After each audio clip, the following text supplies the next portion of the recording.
What's going on, folks? Today we're working in the garage. Weather's a little bit crap. I pulled the transmission out of the car yesterday. Come to find out, one of the pump housing bolt holes was cracked. I'll show you guys that here in a minute. Transmission wouldn't stop leaking. I replaced pan gaskets, checking everything, lines, making sure. I've been fighting this problem for a year and I finally figured out what it was. So we're in the process of taking all the guts out, which I've torn apart 2 transmissions yesterday. We're putting it back together. And I'll show you guys a quick little recap of what happened. Show you the pictures. I'll get up close and personal with it. Let you guys see what's all going on by itself.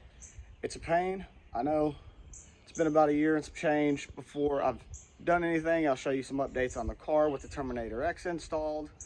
Once the transmission's in, I'll start the car up, show you guys how easy it was and all of that. Sorry for the delay. Sorry for the 1 year wait, pretty much. Been busy, work related, Army related. But all right, guys, check you guys in a minute.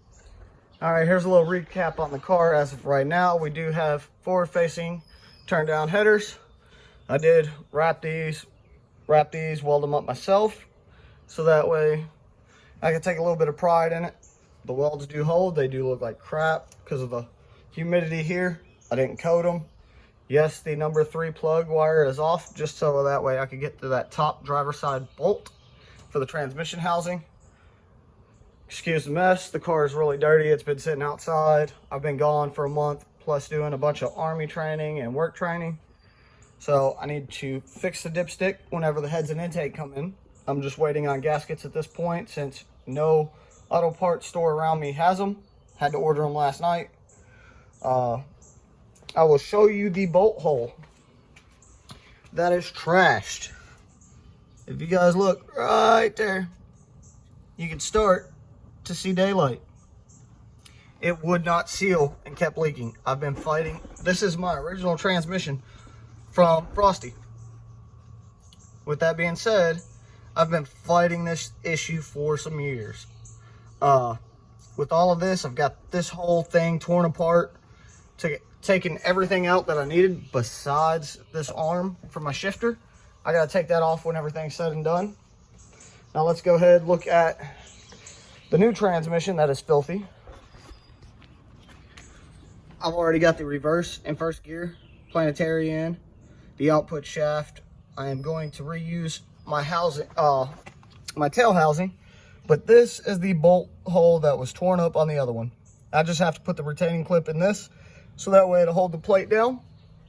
And we'll put our shell in, our sprag. Here's our second and third gear. I do have the engine band sitting on it right now just to keep stuff off of the ground. My original pump that works perfectly fine has the upgraded steel bushings, seals. With the pump seal, I have it soaking. I had a problem the very first time I did this about a year and some change ago. With that being said, I ended up rolling it because it was too stiff, so I've had it soaking overnight in transmission fluid. All right, I'm gonna get back to work putting this together. I'll take a couple of videos here and there so that way you guys can see. It's not gonna be a very long video. It's only me. I have no help right now. Rob's Garage, big help to him yesterday coming over, shooting the, so that way get my head off of this, not fighting it, because me trying to tackle 2 transmissions by myself when my wife left town to go to her daughter's little, how can I say this, wedding party. She went up there with the grandkids so that way my other 2 daughters can go have fun with their sister. So it was only me. I have 2 6-year-old boys too. So kind of hard to work on all of my stuff and deal with this while keeping up with these 2 kids. They are wild. But all right, I'll see you guys here in a little bit when I show you some more. All right, folks, we have the second and third gear in. All sprags are in, clutches are in, steels are in. All we got left to do, I've got the gasket sitting in there. I got to put the O-ring around the pump. get it all in, put the tail housing on, tighten down the valve body so that way everything works. Switch over one or two little things. I did switch my AM fittings over for my transmission lines. I got to put the bracket on right there. And then the tail housing with the speedometer hookup, because I screwed up saying it the first time that it was the governor. Governor stayed in. I did not pop that cover off. All right, yes, I know this is dirty. I've used a can and a half of foamy engine degreaser. And trust me, this looks a lot better than what it was, but it still looks like trash. All I needed to do is work and we'll be good to go.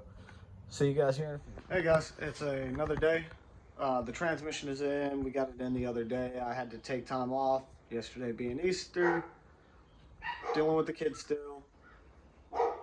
Literally, that's all it was spend time with the kids on Easter, not touch the car. We got the transmission in Saturday afternoon. We went out to a buddy of mine's house so that way my kids could play with his.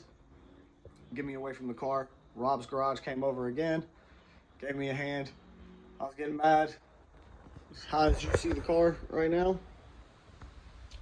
As high as it'll go. I've got a tiny jack. I've got to buy a bigger one.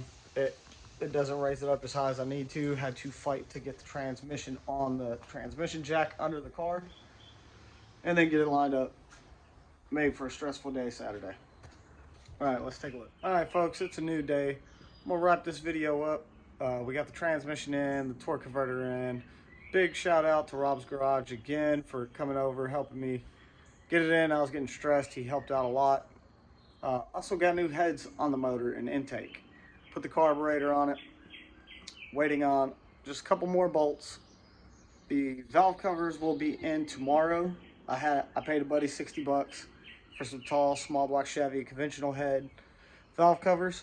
So I'm going to show you guys what it looks like. Don't mind the mess. I just swapped heads, intake. I still got to set the valves, verify those are good. Don't need longer push rods or shorter. I got to check all that out. I'll show you guys that real quick.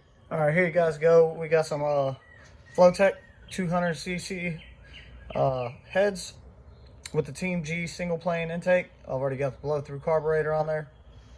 Forward exit headers, which I'm going to redo the exhaust. I have to transfer a couple things over, such as my adapter for my thermostat. I am running the one for the Holley in the side of the head. I'm going to block off one or two ports. Got to put a couple little plugs in. The intake will be done besides a couple bolts on that. I've just got it snug down so the gaskets don't shift. Got to get a spacer to fit right here so that way don't have any play. We tighten that down. Alternator would be back in the works. We'll redo the exhaust, but we will run it as a bracket car for now just to get everything set. I do got to do timing after I get the valve set, but we are rocking comp cams, 1.6 rockers, roller rockers. I've already torqued the heads down, torqued the rocker studs down, and we're gonna get this thing going. I want to say again, big shout out to Rob's Garage. Major help when I got stressed out or when I was dealing with kids or the wife. You know how it goes. With all of that being said, we're gonna wrap this video up today. Hope you guys enjoyed. Please hit that like, subscribe button, and the bell for notifications. All right, thank you.